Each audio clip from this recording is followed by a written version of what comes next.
Ang tuntunin sa araw ng pamamahinga. 35 Kabanata.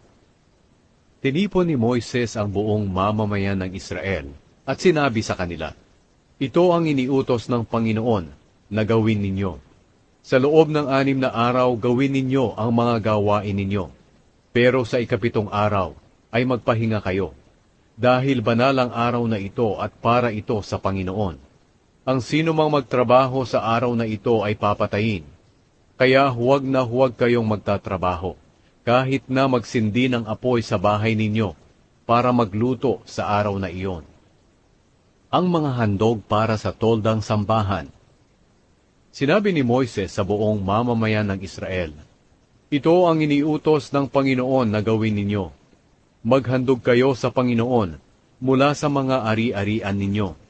Maghandog na maluwag sa inyong puso ng mga ginto, pilak, tanso, lanang kulay asul, ube at pula, pinong telang linen, telang gawa sa balahibo ng kambing, balat ng lalaking tupa na kinulayan ng pula, magandang klase ng balat, kahoy na akasya, langis ng olibo para sa ilaw, mga sangkap sa langis na pamahid at pabango sa insenso, batong onyx, at iba pang mamahaling bato na ilalagay sa espesyal na damit ng punong pari at sa bulsa sa dibdib nito. Mga kagamitan para sa toldang sambahan. Lumapit ang lahat ng may kakayahang magtrabaho sa inyo at tumulong sa paggawa ng lahat ng bagay na iniutos ng Panginoon na gawin ninyo.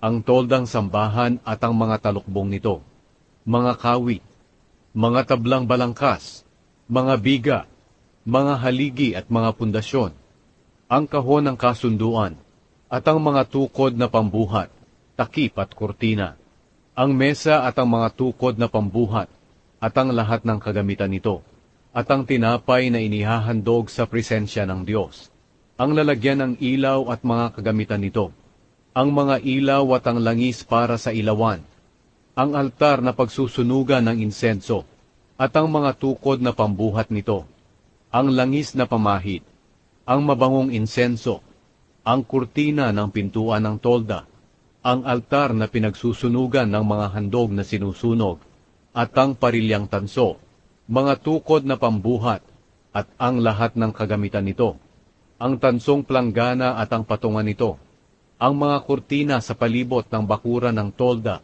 at ang mga haligi at pundasyon nito, ang kurtina sa pintuan ng bakuran, ang mga tulos at mga lubid ng tolda at ang mga kurtina sa palibot nito, at ang banal na mga damit ni Aaron na pari at mga anak niyang lalaki, na isusuot nila kapag naglilingkod na sila sa banal na lugar. Pagkatapos umalis ang buong mamamayan ng Israel sa harapan ni Moises.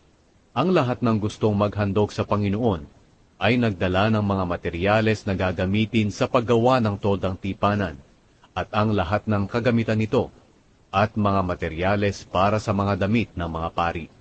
Ang lahat ng gustong maghandog, lalaki man o babae, ay nagdala ng mamahaling mga alahas, mga hikaw, mga kwintas, mga pulseras at iba't ibang klase ng gintong alahas. Dinala nila ang mga ginto nila bilang handog sa Panginoon. May mga naghandog din ng lanang kulay asul, ube at pula, pinong telang linen, tela na gawa sa balahibo ng kambing, balat ng lalaking tupa na kinulayan ng pula, at magandang klase ng balat. Nagdala ang iba ng pilak o kaya naman ay tanso, at mga kahoy na akasya, bilang handog sa Panginoon. Nagdala naman ng mga lanang kulay asul, ube at pula, at pinong telang linen ang mga babaeng may kakayahang gumawa ng tela.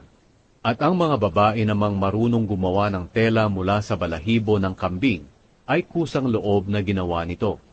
Nagdala ang mga pinuno ng mga batong onyx at iba pang mamahaling bato para ilagay sa espesyal na damit ng punong pari at sa bulsa sa dibdib nito.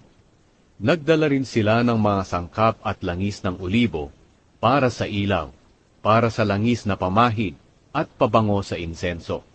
Kaya ang lahat ng mga Israelita, lalaki man o babae na gustong tumulong sa lahat ng gawain na iniutos ng Panginoon sa pamamagitan ni Moises, ay kusang loob na nagdala ng mga handog sa Panginoon. Ang mga manggagawa ng toldang sambahan. Sinabi ni Moises sa mga Israelita, "Pinili ng Panginoon si Bezalel, na anak ni Uri at apo ni Hur, na mula sa lahi ni Huda. Pinuspos siya ng Espiritu ng Diyos, at binigyan ng kaalaman at kakayahan sa anumang gawain, sa paggawa ng magagandang bagay na ginto, pilak at tanso, sa paghuhugis ng mamahaling bato, at paglililok ng kahoy, at lahat ng klase na gawang kamay. Binigyan din siya ng Diyos, at si Oholiab, na anak ni Ahisamak na mula sa lahi ni Dan, ng kakayahang magturo sa iba ng mga nalalaman nila.